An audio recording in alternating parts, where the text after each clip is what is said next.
Okay, hello, I'm Kevin. So welcome to Principles of Posture, the first lesson. Thank you for joining the group. Thank you for buying the course. So what I'm going to do here is I'm just going to get stuck right in. I'm just going to give you things to do straight away. So rather than give you a big overview of the theory of it all and all that stuff, which just goes in one ear and out the other, I'm going to break it into smaller, more bite-sized lessons. So I'm going to teach you a piece of a principle of posture, and then you're going to immediately do some actions to make it real in your life. So rather than, we're going to bridge the gap between theory and practice, because if you look at tips online or any of these things, you know that you just don't do them. You read them. It's like brain porn. You just read them. You enjoy them. Oh, I'm going to do this later, and then it never happens. So the goal here is to actually enact the principles. So I'll just give you a quick overview, because this is the first lesson of what the course will be like, and then we'll just get straight down to the first principle. So I've called this a practical guide for self-experimenters, and this is because it's not just information about posture. I'm actually giving you a technique to implement in your life that you can use to change your posture and take control of it. But it says self-experimenters because you're going to have to do it yourself. I'm not there to put my hands on you and manipulate you into position. I used to do that a long time ago. It actually doesn't work very well long-term for the person, or even mid-term. So what I'm teaching now is how to do it yourself. And this is the first time I've presented this in a kind of home study course format like this. So I don't know what was going to work well, what won't. So I might change a few things as we go, but I'll give you updates about if there's been changes to the videos.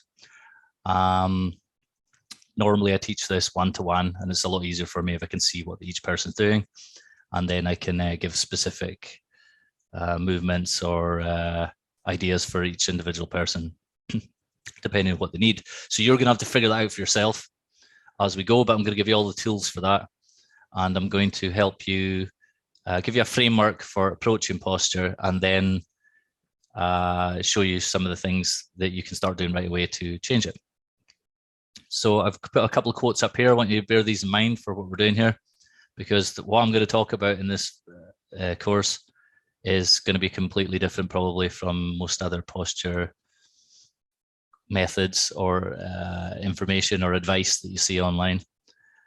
Both in terms of the techniques I give and how they work, and also in terms of the rules for the anatomical structure for where you should be putting your body parts and what you should be doing. Some of my stuff will be completely counterintuitive and opposite to what you normally hear. Warning you this up front, but it all forms together as a complete whole. So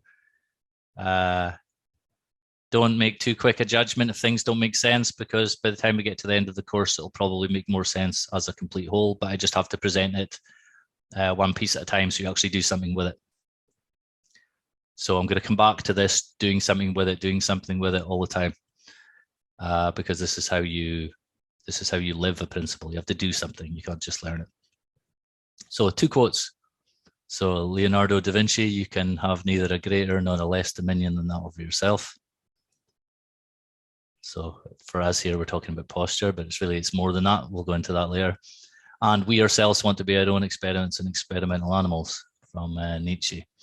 So I'm going to give you the method for that. So the first quote really is about the aim here. It's to take control of yourself, to take charge of yourself, to take control over your own posture, so that no matter whatever situation you're in, no matter what new activity you do or new exercise, or you walk into a room, you're sitting down and working the computer, you're walking down the street, whatever it is you do, you know how to look after yourself. You're not relying on outside help. And from there, if you can control your own posture, your own body, you can control many other things, including your emotions, your thoughts, and you can start having more control over the world around you also. So our method here, the second quote is our method, which is to become self-experimenters. So I'm going to show you exactly how to do that in this video, how to get started, and we'll be adding to this over the course of the course. So, okay, cool. So how to use this course.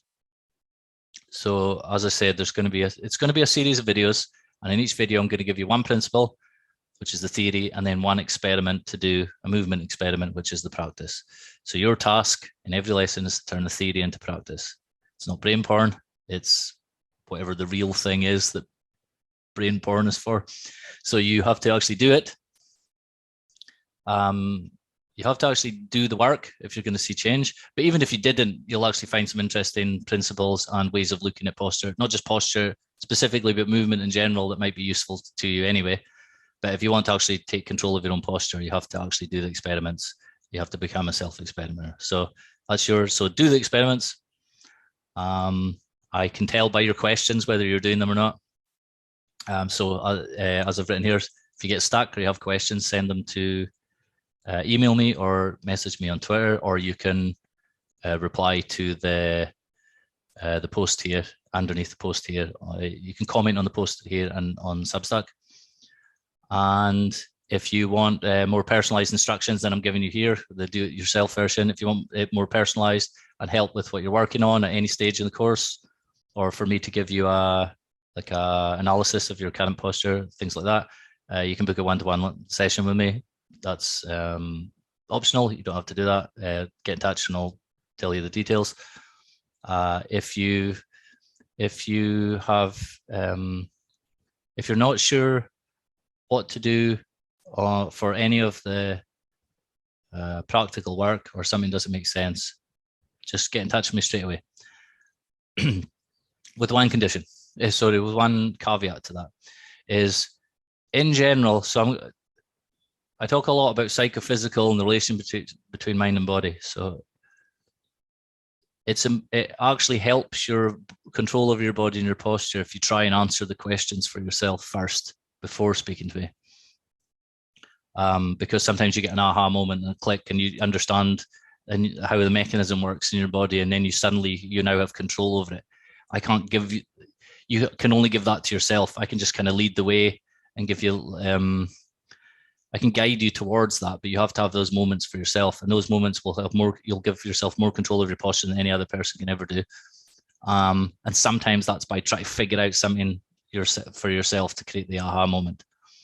But that said, don't spend ages and days or weeks trying to figure something out. Just send me a message. It's cool. Send me a question. I like questions because they help me make the materials better and to improve the course for new people. So take advantage of that if you're joining now at the start, because I may not answer questions later. That may become something that you have to get one-to-ones for. But at the moment, I want your questions, and I'll probably put them, if I get enough questions, I will put them all into videos, maybe every couple of weeks or so, and I'll answer them all in videos. Cool.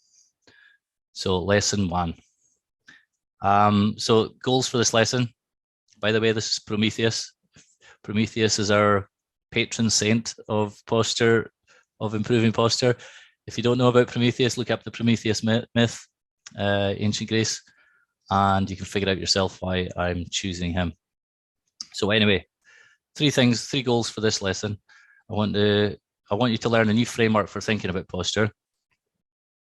This is because if you think about it in the wrong way, it leads to all the wrong solutions, and this is basically what everyone's doing. I'll get into that next in a moment. You have to think about it in the right way, and then it opens up a new way of solving the problem, because none of the solutions work, or you wouldn't be here watching this video. So the second thing is to get together your tools and organize a place for daily practice. So as I say, there's a technique you're going to be doing here. You're going to be working yourself a little bit every day. You can do a lot or a little, it's up to you, but you need to kind of get the momentum going. In the introduction, I put a list of tools, but I'll explain them a little bit better here, and we'll be using them in the lessons to come. You don't need to use them all straight away in the first one. But it is important that you get together, you arrange a place that you can work in, and I'll explain all that in a few minutes. And then to do your first movement experiments. As I say, I'm not giving you any principles here without you immediately having to do something with it. So this one is relatively simple because you have to get started as a self-experimenter. So principle of posture, number 1, self-experimentation. So I've written here, A, stop outsourcing your posture to other people and inanimate objects. and B, instead become a self-experimenter and take control of your own posture. So by outsourcing, I mean, stop giving away your power and expecting somebody else to do it for you. Your posture is always with you. It's you, your mind-body relationship, how your mind and your body interact with each other is, your posture is a reflection of that. You can't get someone else to change that. You have to change it yourself from the inside. So I'll talk about more in that second. And their goal is to become a self-experimenter instead. So you can take control of it yourself. So that's the big mindset shift I want you to get clear in this one, is you're going to stop looking to other people or outside of yourself or something that takes care of your posture during the day that you don't need to think about. It's none of that stuff works. You have to think about it. But there's a technique and a way of doing this that will, your body will start going along with your thoughts. You'll not have to spend all your time and energy worrying about your posture all the time.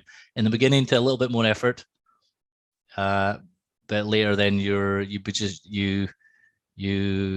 body just wants to go along with the new way rather than the old way. We're just basically bundles of habits, and you have to change the bundle. But this method I'm going to show you, it doesn't take as long to create the new habits as it did to build your old habits. So stop outsourcing your posture to other people and become a self-experimenter.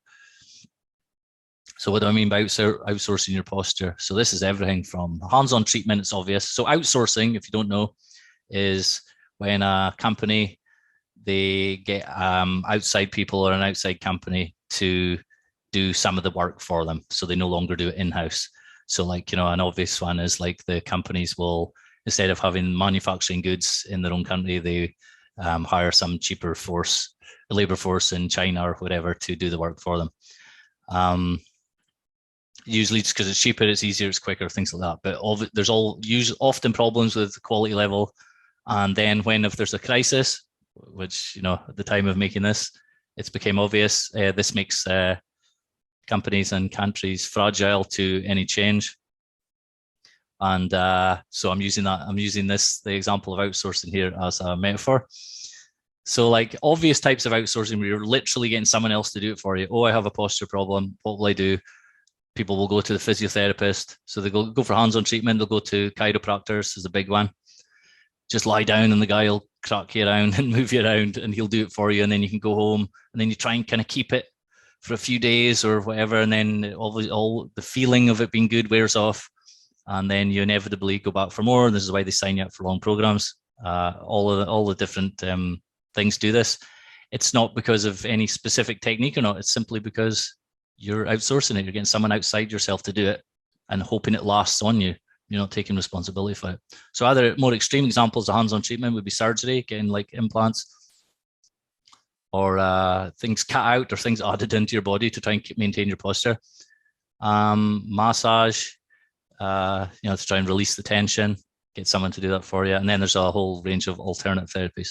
So I'm not knocking all these. I've done all of these at some point and for different things. And there's a place for all of them for different things, but they will not solve your posture long-term. They can't, because you're putting it outside yourself and it's your mind-body relationship is you. So inanimate objects. So people outsource the posture to inanimate objects. So posture devices is the obvious one. So like, these shoulder straps, or sometimes you get this little electronic device that beeps on your back. You stick it on the back of your neck and it beeps when you're slouching or something like this. I don't know how it works. They're like completely not taking responsibility. They're trying to like force you into shape and stuff. They're like obviously outsourcing your own power and will. Chairs. So everyone goes for chairs and they spend like hundreds of dollars on these chairs. People sometimes ask me what's the best chair, and I always just say it's always a very cheap type of chair. I say is best. We'll get into that later. And or standing desks, or even sleeping position. So standing desk, by the way, I've tried those things. You just get a new set of habits when you're standing up. Leaning on one side is the classic. You just you might relieve some of the pain, but you just end up with a different set of bad habits. You don't solve the problem, and you're still relying on something outside yourself, a chair, a desk. You're trying to make it mold your posture so you don't have to think about it and take responsibility for it. It's always the same. Sleeping position is the same.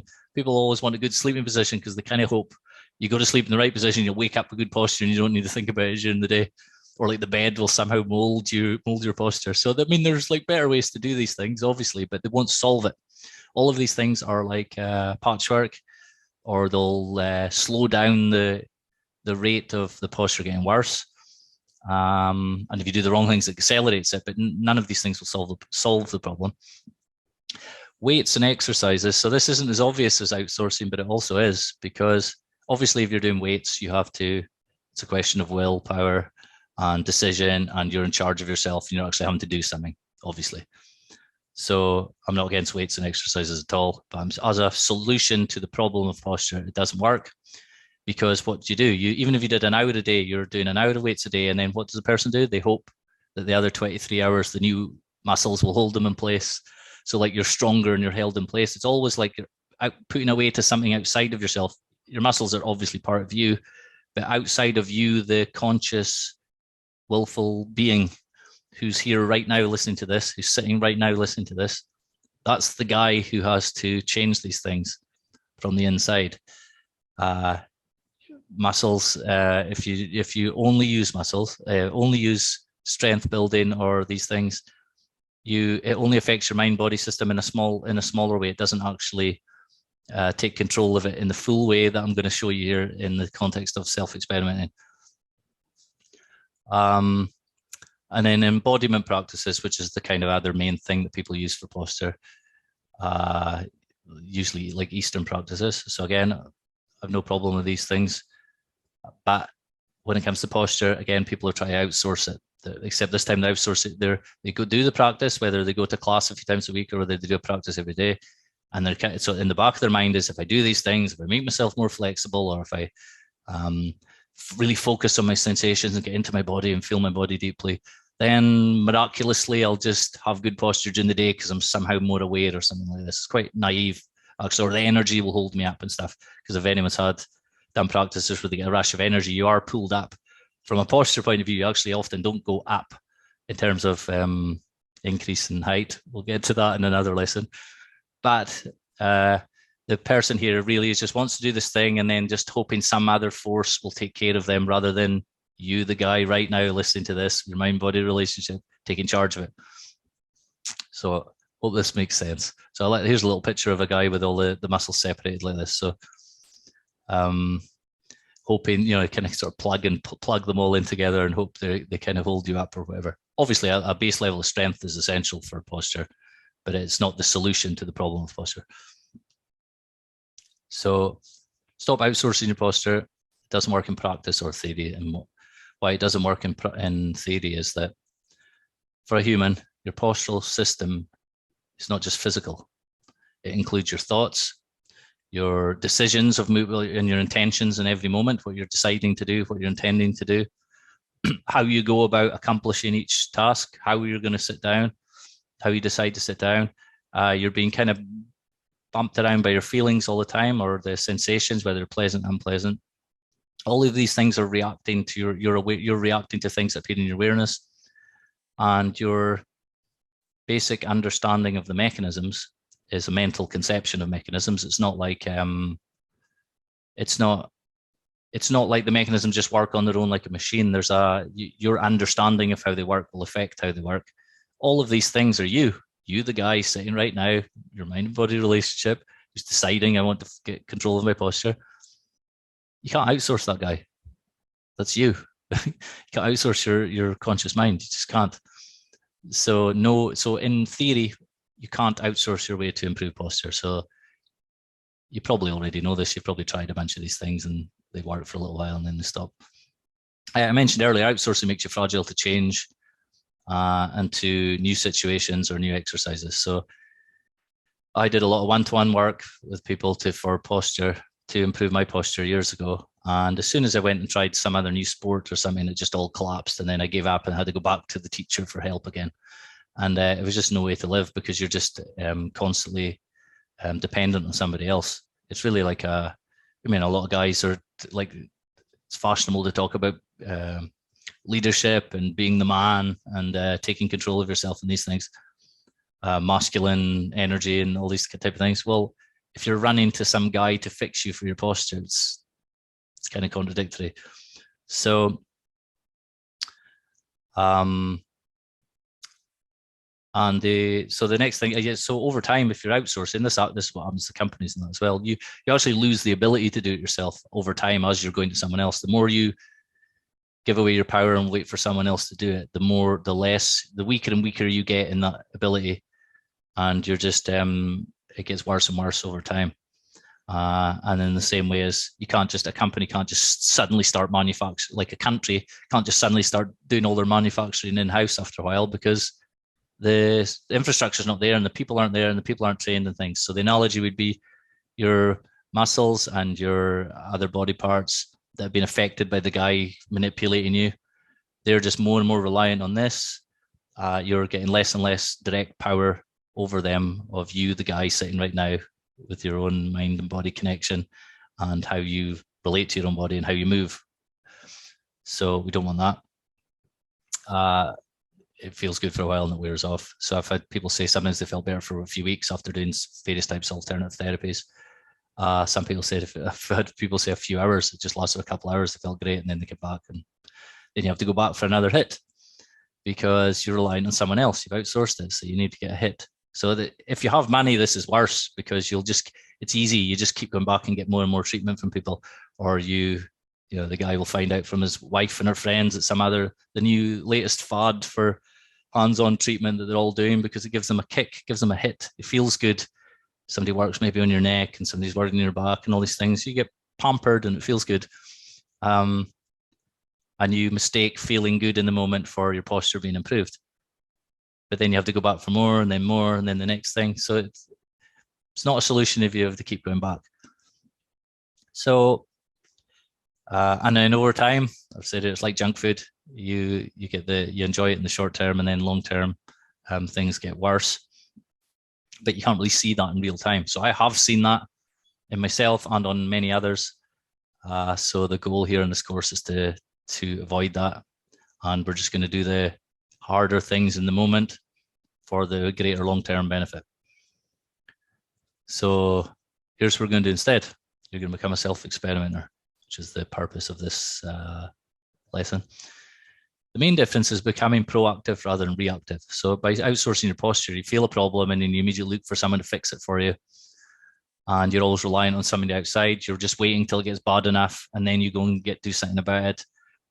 Even the people who are proactive type of people, and I've had many of these as like private pupils, very proactive people, much more proactive than me and successful in doing things. They don't do this because we're kind of trained to think that you can get it done to your body, like your body's like a car, you take it into the mechanic and get it fixed.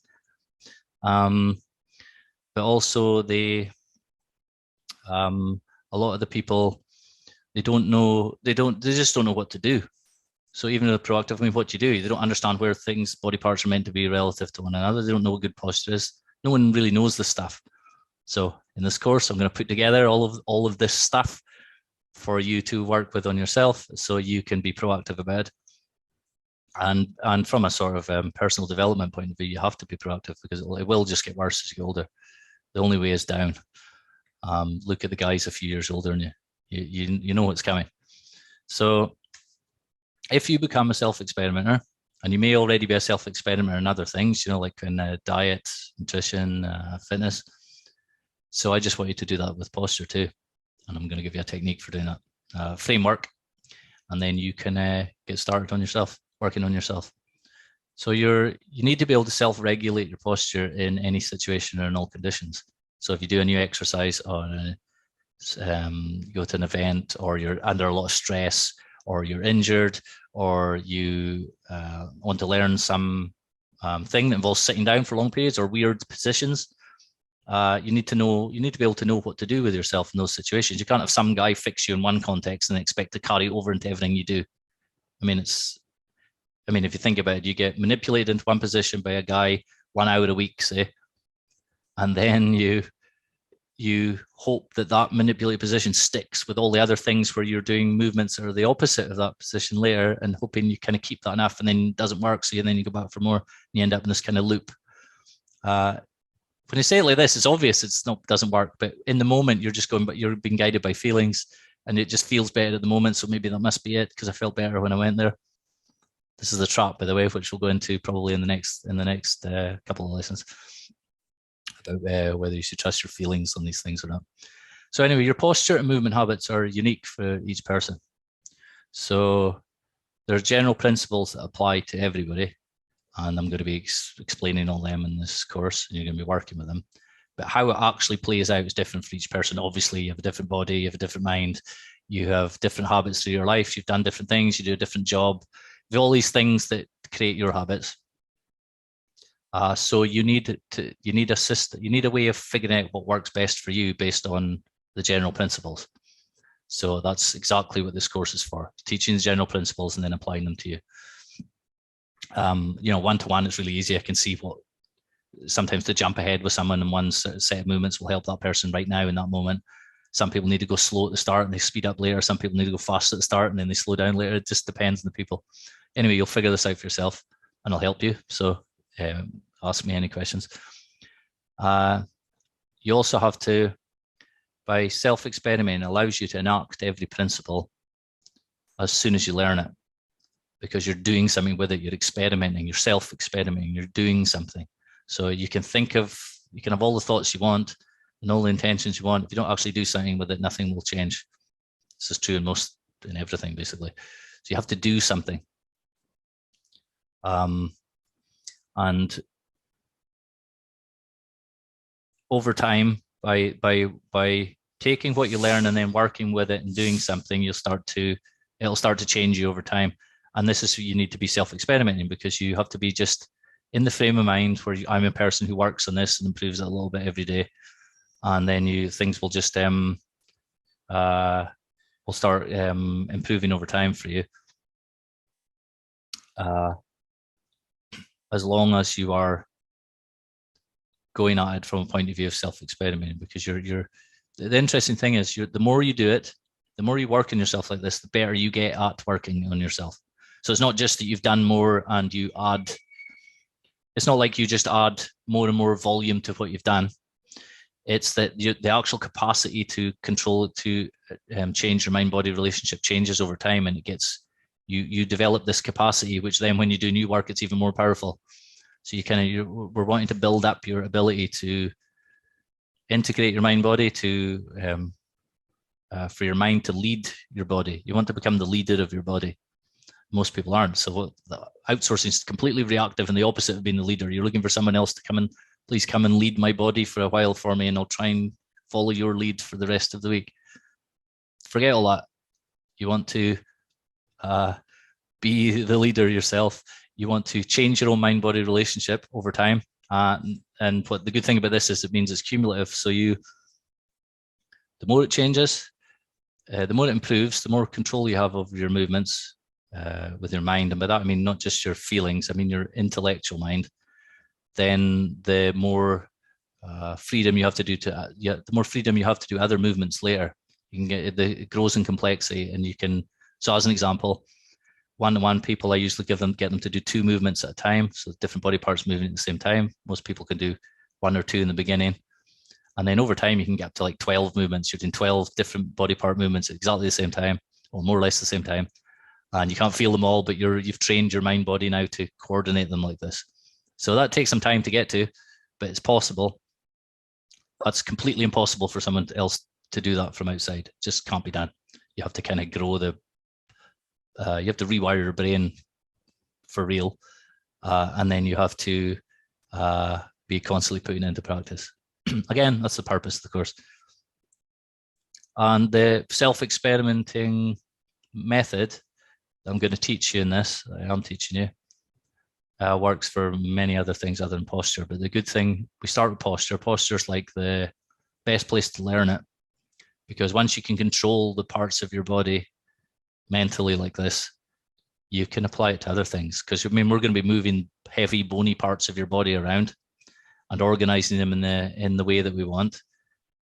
So that when you have that foundation, that when you're able to control when you're able to reform your own structure, your physical structure, it becomes pretty easy to start organizing feelings in your mind and organizing thoughts in your mind and reasoning better and remembering things, because these are all less hard to move than your physical body parts. And I'm going to show you a trick to know. And the other thing about posture is we can see it on video, which is going to be what we're going to talk about here. And because you can see it on video, you know if it's working. So these other things are a bit harder to track and to be objective about it. But once you have this foundation of control of your self-experimenting in a way that improves your posture over time, you can apply it to other things. There's going to be a lot more courses on this stuff later, applying this kind of idea to other things. So this is where it gets really interesting, but let's start with posture. Okay, so we've talked enough now about the theory. Let's get down to the method. How are we going to do this? So I want you to build your own lab and become your own experimenter. So what do I mean by this? Why does someone do experiments? Because basically they have more theories than they have facts, and they want to try things out. They want to see what's true. They're expecting to find, they either want to verify something's true, or they're actively looking for things that they don't know yet, the unknown, seeking the unknown. So we want to do both of those things. At the moment, you have all sorts of ideas about what's wrong with your posture, or what you need to do to fix it, or what feels more right than isn't right. You have all these kind of ideas, so we're going to put them to the test. And we're also you're going to run some experiments that I'm going to arrange for you, that I'm going to give you. And then over time, you'll start doing your own experiments. If you do the work, you'll find yourself doing this yourself. You just start playing around with things, and you take charge of it yourself, and you become your own leader, your own experimenter. So that's the experimenter. So this is the person doing you can be your own little mad scientist playing with your posture, like a madman in the room, in your own, doing all these weird movements that if someone saw you, they think you're insane. I've been caught a few times, and they do think you're insane. But anyway, I think it's insane what other people are doing with their posture. So you need to become your own experimenter. That's the guy who's in charge. When I've been talking about not outsourcing and instead taking charge, being in control of it, this is the guy. To be the experimenter has to have a higher view and to see things more clearly than the subject that he's experimenting with or on. So you are going to need to we kind of need to make it slightly more objective than how we normally do things related to posture. Usually people just go by their feeling. If it feels better, it must be good. Sometimes if it looks, the vague idea whether it looks better or not in the mirror or whatever. They don't really have any rules. They don't really understand what, there's no understanding. It's just kind of guesswork. So that's not how a scientist would work. You need to kind of get data. So we're going to make this as scientific as it can be, but you're just one person. It's your own experiments. It's not real full science, but it's getting there. We're flirting with science. So you need three things here. There's experimenter, there's your laboratory, your lab, and the subject. So the subject is you as well. So you, as Nietzsche says, we want to become our own experiments and experimental animals. So you're just basically making yourself your own guinea pig, and you are going to get yourself to do things that the guinea pig maybe doesn't want to do or wouldn't choose to do, but you're trying to figure something out, so you're going to do it anyway. So in order to do this in as objective a way as possible, so you've got something you can work with, so you know if you're improving, you need a place to work. So I'm calling this laboratory, your lab. So build your own lab really just means somewhere to work on yourself every day formally. So your lab is for formal practice. So I'm going to give you technique and something to work on every day. You can do it in 10 minutes or less. You can spend more if you want to go faster. So we'll call that formal practice. So an analogy would be like the monk sitting cross-legged for X number of hours a day in the meditation hall. That's his formal practice. And then there's like a practice in life. So the analogy, just during life, because you're not going to walk around with a video like the setup I'm going to show you. You're not going to walk around in every day with these tools and videos, recording yourself and doing 10 minutes of movements before you stand up or sit down in a cafe or something, obviously. So you need to practice in life as well. And the analogy would be that's like the monk who then when he's dealing with people or whatever during the day, and he's being more mindful or whatever those guys are working on. So that's what the lab is for. So the best thing to do for this is to have a place set up. I'm going to show you an example of that in a minute. But the data that we're looking for in your lab, the data that we're collecting needs to be, as I said, as objective as it can be, not feelings. We need something we can work with. It's other people would agree with if they saw the data.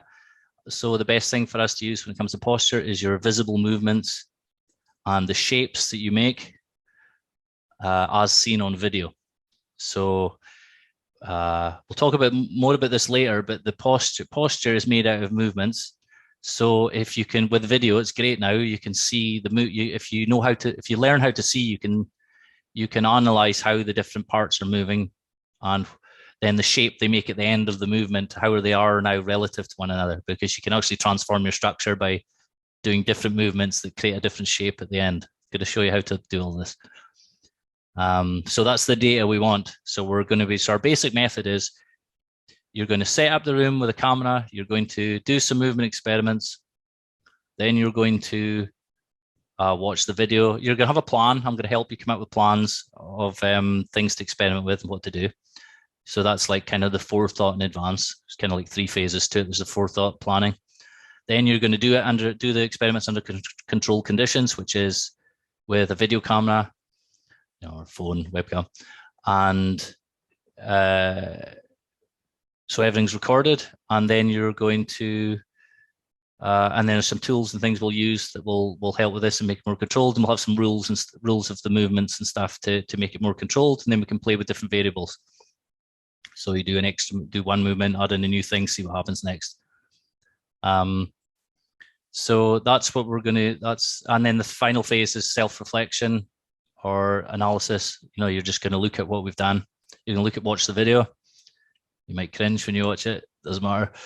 And then you start, okay, now I see what I did. That didn't feel like what I did, but I can see what I did in video. You can get someone else to look at it. They'll agree with you. So that's what I mean by objective.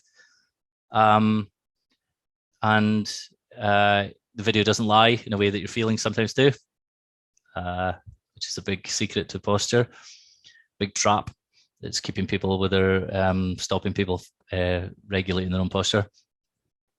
And then you're going to figure out how to make the next set of experiments better, and then you're going to do it again. And this whole time you're kind of working your mind and body together.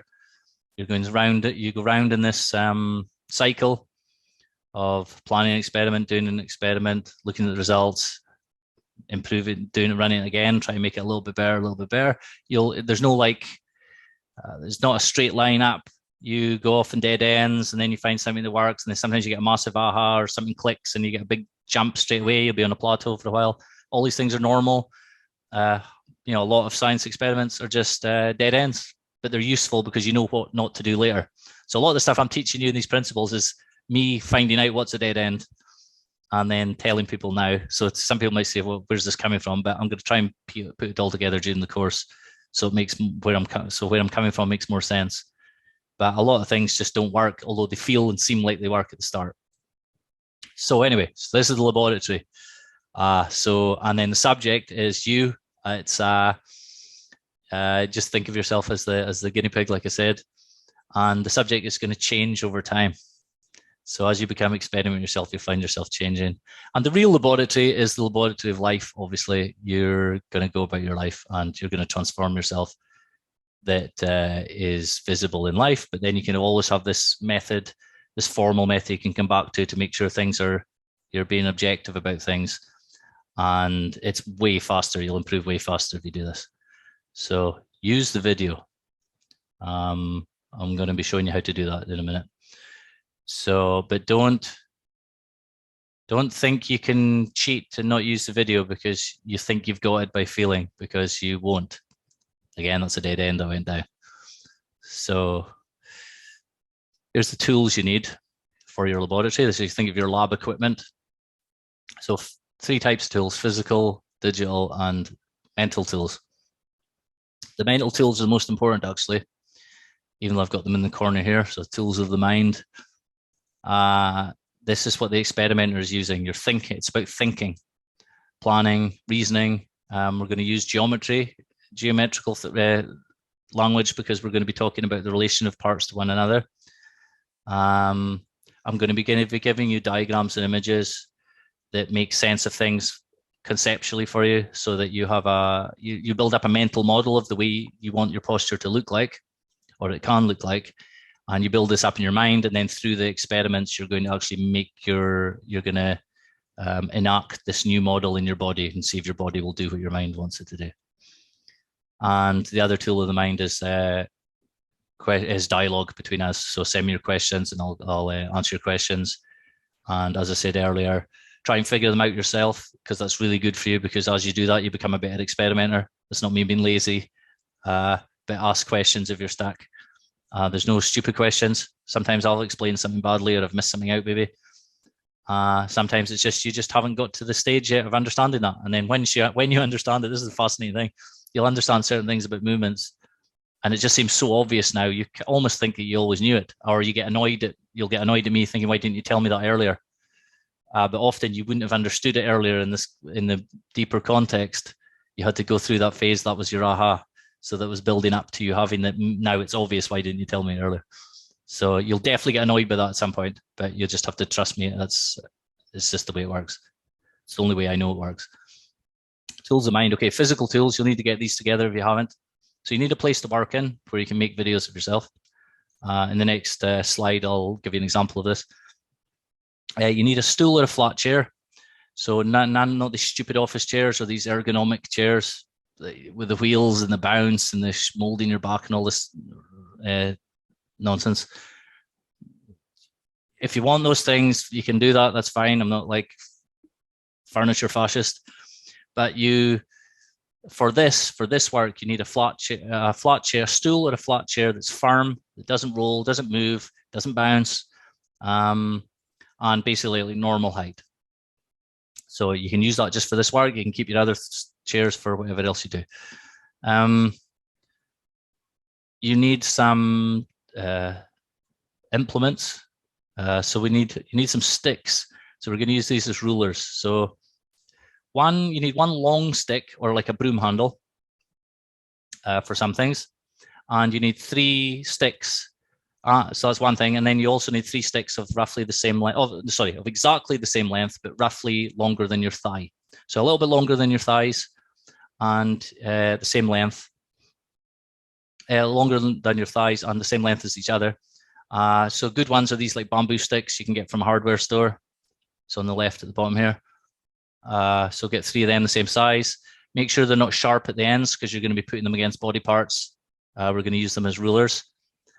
Or you can buy these wooden rulers as long as they're light. You want light ones, you can buy them from Amazon or something that are different lengths, like yardsticks and stuff like that.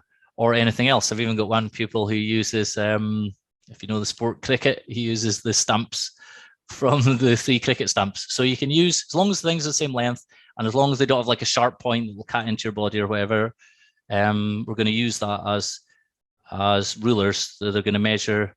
If they're the same length, then we can use them to know whether certain body parts are aligned with one another or not in real time. And then obviously you're going to check on video after, but we'll get to this. So you need to get 3 sticks, same size. I recommend the bamboo sticks you get from a hardware store.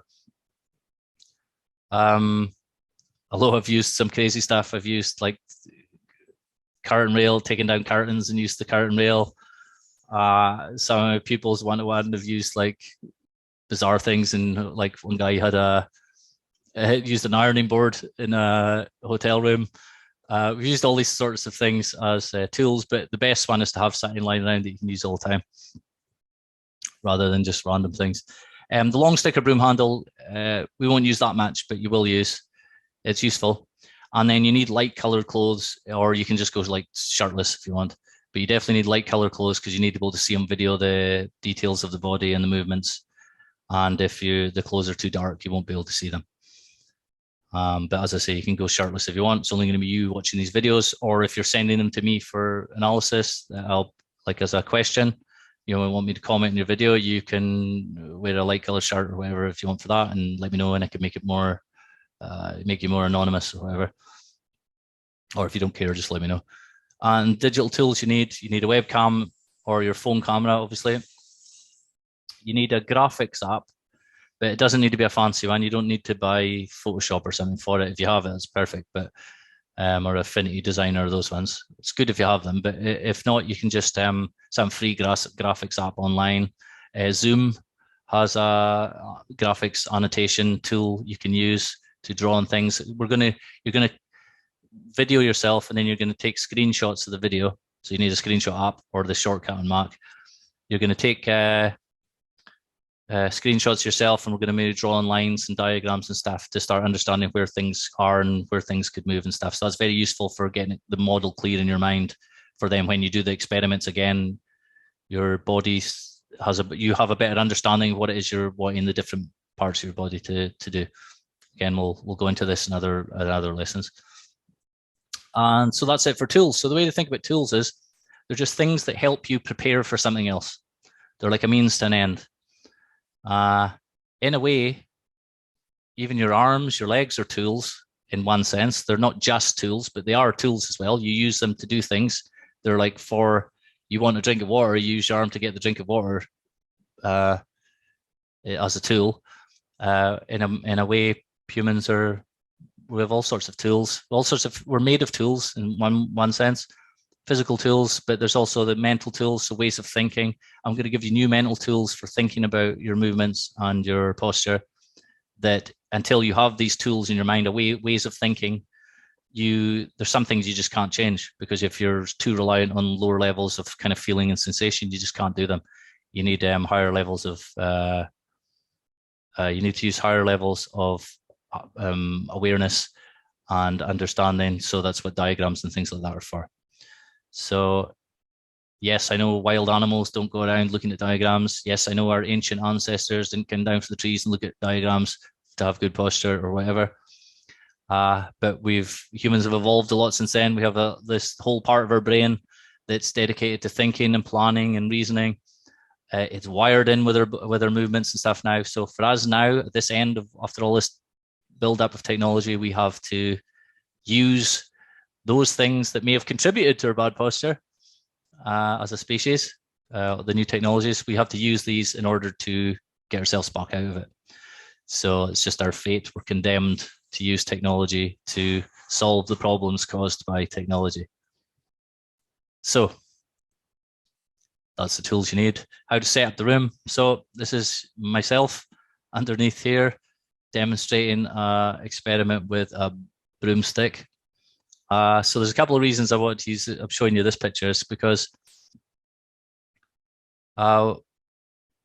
it's not perfect, but it's useful to understand what we're doing here. So first of all, I'll explain the room. I'll explain what you need to do for record. You need to set up the room so you can record your experiments, so you can make videos of yourself, basically. So you need a quiet place indoors or an outside area that you can make the videos in peace without being like self-conscious people watching you. What's this weird guy doing? Who's this guy reorganizing his posture?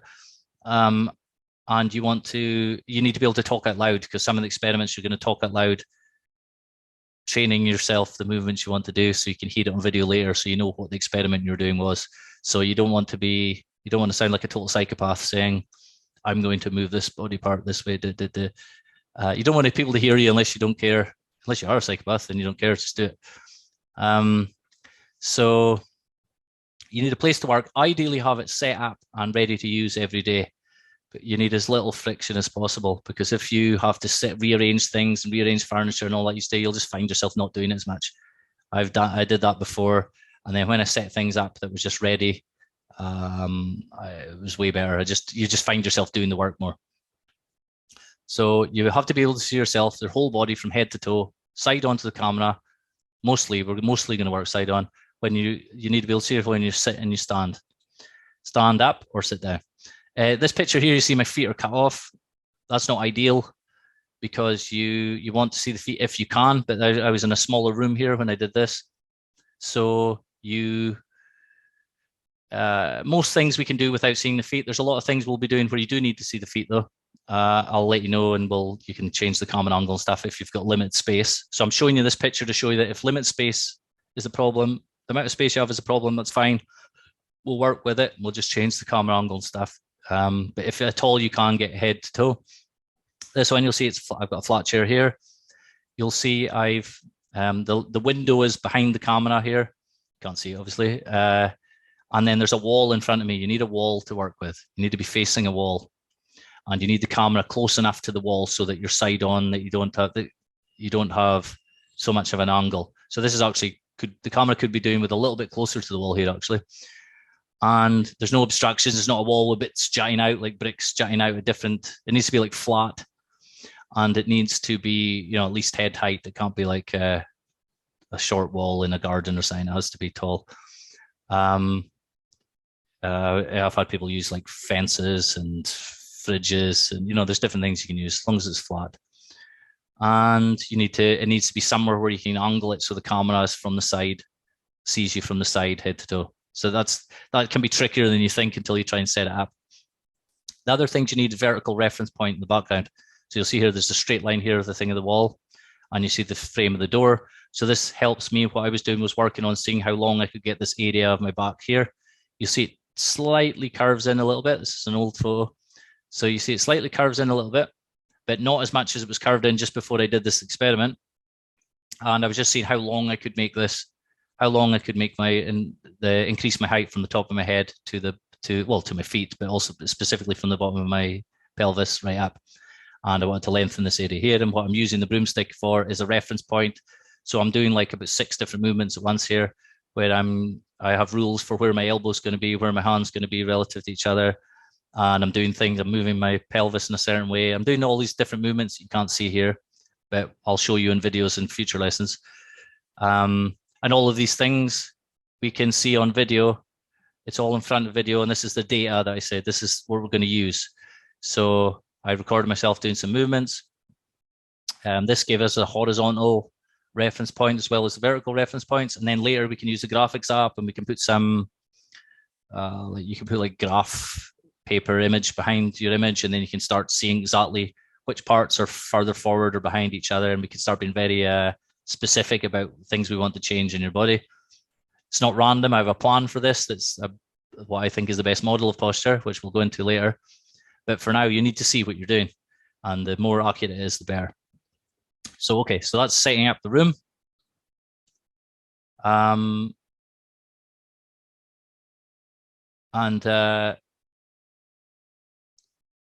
somewhere peaceful is having somewhere where you won't be interrupted is best if you can, and they can't hear you, because it affects your concentration when you're working yourself. If you think someone's listening to you and you feel awkward saying weird stuff, if you live with people or whatever, try and figure out the best you can. If you can't, doesn't matter, just do it anyway. Don't stop because you don't have a perfect place. It's better to have somewhere less perfect that's set up, ready to use, that you will use, than it is to have somewhere that's perfect, but you have to keep setting up, or it's an awkward place that you don't go to all the time. Don't do that. Okay, cool. So experiment 1. To see ourselves as others see us. This is from an old poem by a Scottish poet. So you need to learn to see yourself as others see you.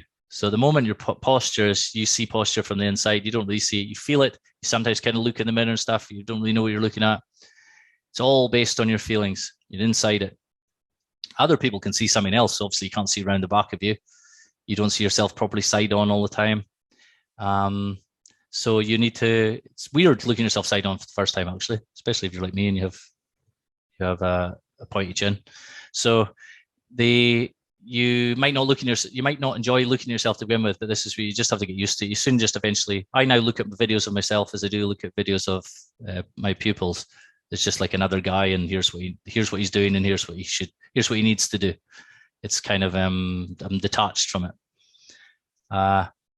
So actually, I'm not telling the truth here. It's where it says to see ourselves as others see us. Even others don't see you properly. Most people, almost everyone, doesn't understand what they're looking at when they see posture. Few people have some sort of random rules that are not really integrated. They just have a sort of few rules for different things that they think are correct, often based on physical exercises. Sometimes they're useful, sometimes often they're not. They're based on the wrong model of posture often. But anyway, so you need to see yourself clearly. You need to see yourself objectively. So let's start doing that. So the aim here is to, now you've set up your lab, the aim here is to make some observations about yourself and to collect data. And then in the next lesson, we'll start working with this. So for now, you just need to know what you're working with. So here's the videos I want to make of yourself. So there's 5 types of video. So you're going to make these, set up your lab, get your tools, and do this during the week. Record yourself working on the computer for about 20 minutes. So working for real, where you're actually having to think about what you're doing, where you forget that you're being recorded. So record yourself side on of the camera over here. You can see you head to toe as you're sitting working, or standing if you use a standing desk. And you record it for 20 minutes. You're just working away. Make sure it's something you're busy on, so you forget about the camera. And then I just want you to watch it on, you can watch it on fast motion or whatever, and you play it fast on your phone or whatever, to see all the different movements and see the things you're doing. You might be really shocked by some of the stuff you're doing over 20 minutes that you don't realize. Do it longer if you want. Leave it for an hour or 2 if you're working away. It's interesting. You'll see the fidgeting you're doing, the different movements. You'll be shocked at some of the stuff you do, especially if it's something engaging you in the screen, when you get something that pulls you into the screen. Find whatever that is for you. For me, it's video editing. I just get pulled in. Weird things I do when I'm editing videos. So there'll be something for you, whatever it is. So that's first thing, working on a computer. If you are on a computer a lot, a desk or whatever. Second thing is you film yourself standing and sitting. So standing up, staying standing for a few seconds, 5 seconds, and sitting down, sit down normally and just stay sitting. Say like 10 seconds is better. And then stand up normally and stay standing for like 10 seconds as you normally do. Just normal stand and sit. And record this from 4 different angles, from seeing your left side, seeing your right side, seeing you from behind, seeing you from the front, head to toe. Okay, so you collect those videos. Now, if you're using your phone, so just on your phone, scrolling or texting, side on. You only need side on for this one. So at least 10 minutes. If you just get social media or something that pulls you in, that you forget you're being recorded from something else, whether it's your webcam or somebody else's phone or however you do it. Fourth is set up the camera in one place and just walk towards the camera, turn around, and then walk back away from the camera. Because some stuff you can only see from the back and the front, about alignments with your left side of the body and the right side of the body. You can't see that from the side. Well, actually, I can now see some of those things from the side. I've looked at it so many times, but in the beginning, you won't be able to. And finally, something more dynamic that you do normally. So running is a good one. If you can record yourself, get someone to record you, or set up your camera somewhere where you can see yourself running back and forward. If you could see yourself leave for a long run, quite a long run, if it was like, say, or it doesn't need that long, say you're running for a mile, run for a mile, and then come back. So the camera sees you leave and then sees you return. So you can compare your running posture at the start and I'll call it running posture to keep it simple here. Your running posture at the start and then your running posture at the end. But also sprinting, you want to see yourself in the beginning, the middle, and the end is useful. And then on video is great because we can slow it down and we start looking at things in more detail later. If you're not a runner, you can do it. It could be working out, lifting weights. So a lot of people will do that. Will send me their videos of them lifting weights for comment. So you can do working out. You can do meditation if you do meditation or yoga, those things, and or breathing exercises, those type of things. You can film yourself doing that, and we'll talk about the postural side of what you're doing. And or if you do a sport, if you've got clips of you doing sport or any other kind of activity. Like either a team sport or an individual type of sport or anything. Something dynamic, something involves some kind of deliberate movements. So that's what I want you to do this week for the next lesson, in advance of the next lesson. So this is you've now set up you've become a self-experimenter. You're now your own experimenter. You set up your own lab, and now you've just become your own experimental animal. Like Nietzsche recommended. So don't worry if this makes you feel bad. It probably will when you first see it. If this is the first time you see yourself and you your posture's not as good as it could be. You might feel a bit ashamed or embarrassed or cringe when you see it. That's totally normal. You just get used to it by looking at it. Don't it's just like you wouldn't be doing this course if you didn't want to improve your posture. This is normal. So watch all the videos and just write down your first comments, your first impressions, and plus any specific things you notice about where parts are relative to one another is an important thing. So I'll let you, I'll go into more, I'll explain what I mean by that in other lessons. But for now, just look where you see things relative to one another. Look at your head, look at the torso, rib cage, pelvis, feet, legs. Just look at these things at the different positions and see if you notice anything. So watching videos, and also you can take screenshots of different positions, the beginning and end of a movement, and compare them, that type of thing. And just make a list of anything you notice specifically, and just in sort of general feelings and impressions. And this is the raw data that we're going to use later. So you can later on, once you've made some improvements, we can come back and compare with this. But also we're going to use some of this material directly in the next lessons. But overall, mostly you'll be making new videos regularly, short little videos regularly. These are really just to get you, to turn you into a self-experimenter now, because until you start collecting data like this, you're not a self-experimenter, you're just imagining it in your mind. We need to have something to work with. If you get stuck or you have questions, email me or message me on Twitter. As I say, try and figure it out yourself first. This will help you. If you can't, just send me a message anytime or comment underneath the Substack page. And the next video, we'll start working with this and we'll see if we can change your posture. So this video has been to show you to stop outsourcing your posture to other people, to inanimate objects, to activities, hoping that they'll somehow just look after your posture the rest of the day. You know, do something for an hour and hope the other 23 hours it's done for you. This kind of mentality, it's not helpful. It's part of the reason. It's a central part of the reason of why your posture is a problem, because you didn't take responsibility for it before. But it's also, no one's taught you how to do it, or taught any of us how to do it. It's not our faults. It's just no one really knows. No one's really looked at this. So I've spent a long time working on this from different angles with different people and learning different things. I'm going to explain all those sources during the next few lessons, my sources for why I'm teaching this. But really, it doesn't matter. Just do the experiments, see what happens. And over time, you'll get better at doing the experiments, and then eventually you won't need me. So my goal here is to help you, to get you to the stage where you're looking after yourself and improving yourself, and you don't need to outsource it to anybody. You don't need me teaching you how to do this. Think of me just as the guide, taking you to the place, and now you're on your own to explore the place. That's it. Okay, so any questions, let me know, and see you in the next lesson. Bye-bye.